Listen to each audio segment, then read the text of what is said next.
shame. And of course, the right to take is a shame. The brothers on our fundamental rights, okay, that decision will not have gone down well with some person. They must understand that it is my right that I've expressed. And you ask me why. When I did the letter, to the president of the Senate, just before, the break of the ninth Senate, the same letter was communicated to the acting chairman of the party, acting national chair. At the same time, the state chairman got my letter, and the world chairman got my letter. I stated in that letter very clearly that as a Democrat, what that one means is to get into an association, political party, you must freely mix. You must freely do those things that you believe in.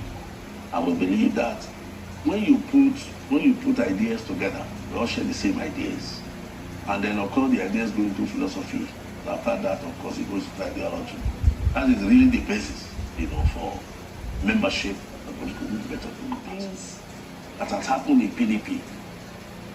To the knowledge of every Nigerian, both at national level and state level, where things from my mind were becoming unbearable, unwarranted, unnecessary, and of course put the party in a very difficult position. And I just chose not to be named among them. What was happening at the national level, you saw it. What happened? Remember the PCC, we went around it, we were hoping that things were going to change for the better. Never did. When do you think and we didn't learn from the history of the past. Where do you think things went wrong at the national level during the campaign? When the G5, that they are called, the governors, said that they were not going to be supporting the candidature of Raja Atiku, they gave their reason. And the reason was that now that we have moved the presidency to the north, we have chosen a candidate from the north, therefore the chairmanship of the party should come to the south. And they were insisting on now it should happen before the election. And then of course, the incumbent national chairman said no until after the election. And we got it wrong. For some of you who are very senior politicians, in a few years you'll be 70. You've got your teeth. You've seen it all. Did you warn about what could be an imminent danger? Because you said the party has definitely not learned from the past. Yes. You see, the funny thing is, the present work committee, national committee of the party, most of them are my very good friends. It is the recurrent thing that former senators always come in, to these positions. So, Dr. Samayam, for instance, the National Secretary of the Party, was with us in the ESM, and a host of others, were with us. The National Police Secretary, the National Auditor, all of them, are friends. But you see, when you talk in hushed tone, nobody really wants to bear the card. That's the problem. We said, look, this thing that is happening, not just be treated so that they can put us in a better state in the election. And when that one missed, when we missed that, was the G5 sort of a backbreaker for the PDP? The G5, the other things. For instance, the exit of Peter Obi from the party. You remember, the point of exit for him was almost immediately after the primaries. And of course, it fitted that from the governors have said that, the vice president or the vice presidential candidate must come from amongst them. And of course, he thought of it too, that he didn't have a chance. So he needed to behave. And if you remember, when we had the Port Harcourt primaries, you remember we were there. We talked to a few of us. And that time, when he was eventually picked, after we got the candidate, and Peter Obi was picked, the governors, particularly certain governors, kicked against him. So when they now came again and they said, no, it cannot be Peter Obi, of course, the man had to go to other parts. But those who are saying that if Peter Obi had remained in the PDP and in fact become the running mate to Atiku Abubakar, he probably wouldn't have made the kind of mark he made by being a Labour Party presidential candidate. We should have allowed it to happen because we are replicating what had happened in 2019. So if Peter Obi had remained, there were possibility of what it would have been. The vote that Peter Obi got, whether I mean from popularity or from whatever happened to him, the PDP or leaving the place or not, he would have come able to bring in votes. So I look at the difference. So the election was for Atiku's winning. Sure. Even the APC acknowledged it. That it was the division. Even the extra president, Muhammad Buhari, acknowledged it. That was the division inside the PDP. That cost our loss. So you see, Atiku did not lose like some APC members have said. About your very good brother Adam Soshomele on this platform who said, look, the APC, the PDP did not lose the election. I'm trying to remember exactly the way he put it now. And he's sort of saying that the PDP actually lost the election by themselves, not because of anybody, knocking them out, but they had lost the election even before the election. Of course, yes, that's what he was referring to. Because the House was divided against the South. I mean, if you look at it, with the benefit of hindsight, Senator, yes, with the benefit of hindsight, if you look at it, what do you think could have been done better? Let me say this. Even though the governors were overbearing, that they are insisting that the National Chairman Party, step down. Of course, we know the reason. All right? But they felt bad to that. Maybe they were not made, the vice presidential, candidates. But at least we should have avoided any rancor that was going to arise, from the decision to pick another person. And the only thing to do before the election is can go to. If it will take me my exit by stepping aside for the party to win, why not? Because Senator, are you too have stepped down for the sake of the ticket and the party? I don't know what persuaded him against. But knowing him is a gentleman. It's a very simple. If you were Senator, would you have stepped down? I would have stepped down. Yeah. What was important to the party was to win the election. Every other thing will fall into place. So it was an bongo for the PDP. I presume so. And what's happened there, it probably happened in the States. Even our States. In Edo? Yes. I mean, you had the same experience. Because PDP came third. PDP came third. But Labour Party... From the presidential candidate, for the presidential election. The Labour Party. Yes. And this your resignation. Have you had a conversation with Governor Obaseki about it? No. I thought he was your friend. My very good friend. I have a lot of respect for welcoming. Sure. I did. Have you guys, are you guys still good? Well, you see, let me say we are still very good. I don't know otherwise until maybe I was starting to hear, certain utterances from some of the boys, that work in government house, I've been trying to cast aspersions on my own services, National Assembly. My records are unparalleled.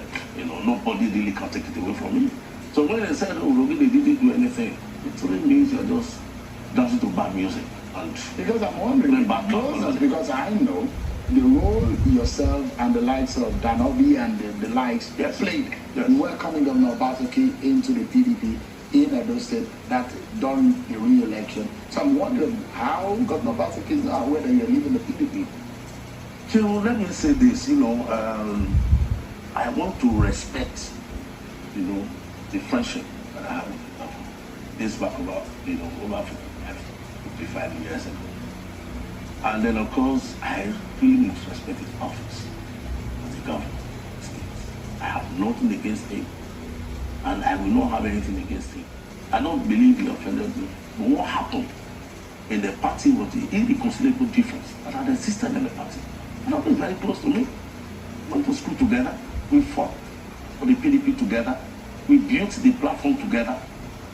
And then, of course, I went out of my way, out of every other person, to get my brother, the governor, okay, from what had happened between him and Comrade Adam Shomel, to come to our party and use the platform. And we stood up. I was his coordinator in Edo South. All right, that turned in the majority of the votes, 81,000 votes, difference. They won with 84,000 votes. We did everything for him to win. And then, of course, I was not caught midway. For my friends that we built a party together, they said it was you that insisted on Obaseki coming to the party. All right? They gave me the blame. And I told them, I have no regrets. So there are some people Because our shortest course, some people are not happy with Governor No. Obaseki at the moment. from both the PDP, the group we call the legacy PDP, they are not happy because they believe they share power. But there was And that was what cost. That was what cost. the Commissioner of Information in the PDP in Edo State was obviously secretary of Of the PDP. of the PDP. Yes. And there are a few people that I know who were initially in the PDP that are now working in government. So Yes. you wonder where the grievance will be coming from. You see- I think grievance is actually genuine and they found it. You see, let me tell you something. There's been a pattern, a tradition. When you struggle for power, a party gets power. Doesn't matter who symbolizes the leadership, as governor or as president. When you win it, you come back and include the party, you share power. All right? That has been, even when Oshomole won the election, still our part of the group. We sat down and we decided who gets what. All right? And everything was shared. All those who live, including Chief Adeni, who was on the other side, he brought to the commissioners. To the governor of Adamawa. But in the Governor Obaseki's case, Well, that is what Danobi, my friend, and the others are saying. We didn't sit down to share power. well, now that you left the PDP, are you resigning from politics totally? No, Or you're just waiting to see what is going to happen? no, I'm just with that. Let me tell you something. I have tried my best to cause you even if you are not happy with the governor or the way things have gone, not going to be governor forever. Okay, everybody has his style. Let us tolerate. For me, I'm a moderate. Okay, and I said, let us just go ahead, get this thing done, keep our party intact. All right, so that tomorrow, whatever it is, we'll still be able to fight and get the party to win elections. On the governor's side, I tried to let's bring this people, let us talk. I kept on talking about it. Are you But when they refused, I got to the point of the election where a segment of the PDP had to go and support the APC against the PDP. And we will be rejected. Would you be working, for example, with someone like Comrade Adamso Shomole of the APC now as they prepare for the governorship election? Well, let me say this, nothing is impossible in politics. Nothing is impossible. Your relationship with It's my Comrade friend. is very good. Why not? My friend. Let me take you to national politics. It's emerging today. There are a lot of reactions on the fuel subsidy removal, but there is a statement from former President Muhammadu Buhari saying that if he had removed fuel subsidy, Bola Tinubu may have lost the election. Do you think so? Of course, take when we're in power, government. And that is why people always say, if you have the political will, you have the political will. All right? I want to say that the president really didn't have the political will. Otherwise, if he had removed subsidy, in his time, I don't think the heavens would have fallen. Because the arguments were very sound, all right, that we needed to do something about subsidy. And the subsidy issue had become a big song, particularly when we are talking of the very scarce resources that we have in our country. I was in the Senate, the committee chairman of public accounts. At the time in the Senate, we investigated, the consumption of PMS, all right, in the country. The figures were not just right. I don't think of it that NNPC needed to pay, all right, the subsidy as under recovery for us. And whatever was the balance was not now coming to the federation account. We saw the loopholes. Then why don't we remove the subsidy? How many? We know, yes, the issue of public transportation. That is where we are really talking about the greater majority of our people that still constitute greater majority. Do they enjoy anything for subsidy? And also the sharp practices that were involved, in the payment of subsidy. There are a lot of people, that the reports that say that there are highly placed Nigerians who are involved in this profiteering, this subsidy. The benefit for a few against the interest of the majority. How is it difficult to be able to bring these people to book? I don't know. I heard that some persons are being prosecuted right now. Okay. Sometime ago I read in the papers too that former political party leader, his son is being prosecuted. in court, and if there's anything, until we see the outcome, of such matters in court, you never know whether government will. You are from the oil producing region. Yes. And you wonder how devastating the effect of oil exploration is to that region. Yes. And there are those who live within the involved. They see how they are building the canoes, the ships, and all what that are being built to transport some of these products out. And so the community involvement also, the tacit involvement of leadership of some communities are also there. So this is far-reaching into the fabric of the society, isn't it? Yes, it is. Let me say, in the Niger Delta region, I'm from Edo State. I'm particularly where my house senatorial district, South Senatorial District, is the reason Edo State is in that Niger Delta State. And I want to tell you too that all the activities that have been going on in Niger Delta is just a result